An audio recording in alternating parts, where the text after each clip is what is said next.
5 low-carb snacks idea para sa mga mahilig mag-snack habang nanonood ng movie o kaya kapag nasa biyahe. Low-carb snack number 1 ay ang chicharon. Kung during high-carb days, ang hilig nyo ay kumain ng chichirya habang nanonood ng movie, palitan na natin yung bad habit na yan. Chicharon na lang yung ipalit natin. With chicharon kasi, 0 yung grams ng carbs niya, tapos okay din yung kanyang protein at fats. Kaya lang, hindi lahat ng chicharon ay okay. Yung mismong chicharon is okay lang naman talaga kasi 'di ba balat lang naman 'yon. So pwede siyang balat ng chicken, pwedeng ng pork or meron pang kalabaw na chicharon na nabibili na ikaw yung magluluto. So yung mismong chicharon na 'yon is okay, magkakaroon lang ng problem dun sa kung paano ba siya niluto or kung saan ba siya niluto. Kung pipili kayo ng chicharon, make sure na niluto siya sa coconut oil, hindi sa sunflower oil at hindi sa vegetable oil para hindi rin unhealthy yung fats na meron siya. Meron ding mga nabibili na nakapack na chicharon na merong mga flavor. Yung flavoring na yon, yun yung kailangan nating suriin ng maigi. Kasi for some, especially kapag merong medyo manamis-namis na flavor, ibig sabihin meron din siyang asukal. Kaya pagdating sa chicharon, ang hinahanap natin is yung plain na chicharon lang or pwedeng yung salted na chicharon pero niluto sa coconut oil. Low carb snack number 2 ay ang nuts. Meron akong video discussing kung ano yung mga klase ng nuts na pwede sa low carb way of eating at saka kung ilang grams ng carbohydrates meron sila. Pero basically, most nuts is okay naman for low carb. Kaya lang, medyo limited lang pagdating sa pagkain natin ng nuts kasi medyo mataas yung grams ng carbohydrates niya kumpara sa chicharon na 0 grams ng carbs talaga. Pero yes, ang nuts is pwede naman nating ihalo sa ating low carb way of eating. Basta mindful lang tayo sa kung gaano karami yung limit natin pagdating sa pagkain nito. And kagaya kay chicharon, sure tayo na hindi siya niluto sa vegetable oil, sa mga sunflower oil. Mas maganda kung niluto siya sa coconut oil or nilaga na lang siya. As much as possible, gusto natin plain, ayaw natin ng asukal.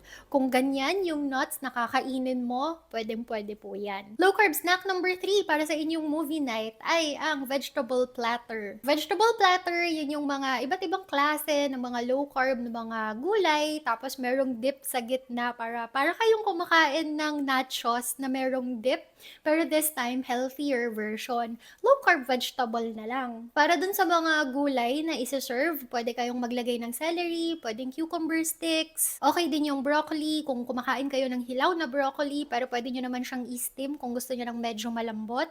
Okay din yung bell pepper at okay din yung carrots, kaya lang medyo nasa higher side na siya ng carbohydrates, kaya kung mag-a-add kayo ng carrots, keep in mind, dapat in moderation lang yung kain sa kanya. Para naman sa masarap na dip, pwede nyo paghalu-haluin yung mayonnaise, cream cheese, pwede kayong maglagay ng lemon, tapos kung ano-anong mga herbs and spices, at napakasarap na dip na yon na pwede nyong gamitin dun sa inyong low carb vegetables. Fourth low carb movie night snack ideas ay ang chicken nuggets. Pero pagdating sa chicken nuggets, syempre yung homemade yung tinutukoy ko dito. Okay lang naman kasi talaga yung chicken nuggets, kaya lang yung nabibili kasi sa supermarket or yung mga nabibili sa fast food na chicken nuggets na luto na, mostly ang laman nila ay puro harina lang, kaya hindi natin gusto yung mga ganong version ng chicken nuggets. Pero kung meron kayong mabibilhan na pure na meat talaga, or mas maganda, kayo yung gagawa.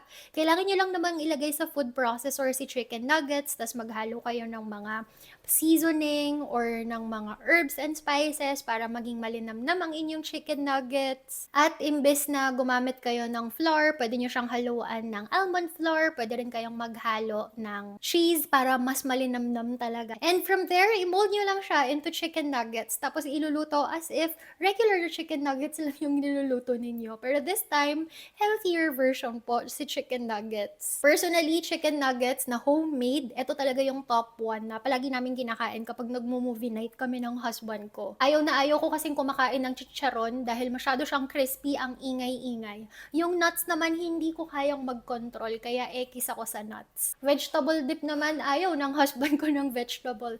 Kaya parehas kami, mutual decision, chicken nuggets para sa movie night na pang snack. Tapos, para mas maganda pa, yung dip na ginagamit sa vegetable dip, yun naman yung ginagamit ko na sauce sa aking chicken nuggets. Fifth, low-carb snacks na pwede ninyong kainin during your movie night sessions ay ang itlog, balot, at Penoy. Medyo may question mark lang kasi 'di ba parang ang weird, kakain ka ng balot, ng Penoy at saka or ng itlog habang nanonood ng movie. For some, baka medyo kukurot yung noo ninyo, pero for me, na-enjoy ko yung pagkain ng balot kapag nanonood ng movie. Ako lang ba yung ganon o kayo rin? I-comment nyo naman sa baba para ipa-feel nyo sa akin na hindi ako nag-iisa.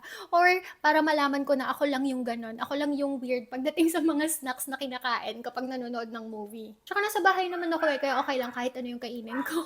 Pero magandang option to kapag kayo ay nasa biyahe tapos gusto nyo lang ng quick snack. Hanap lang kayo ng nagtitinda ng balot and in most cases, yung nagtitinda ng balot na yun, meron din siyang chicharon.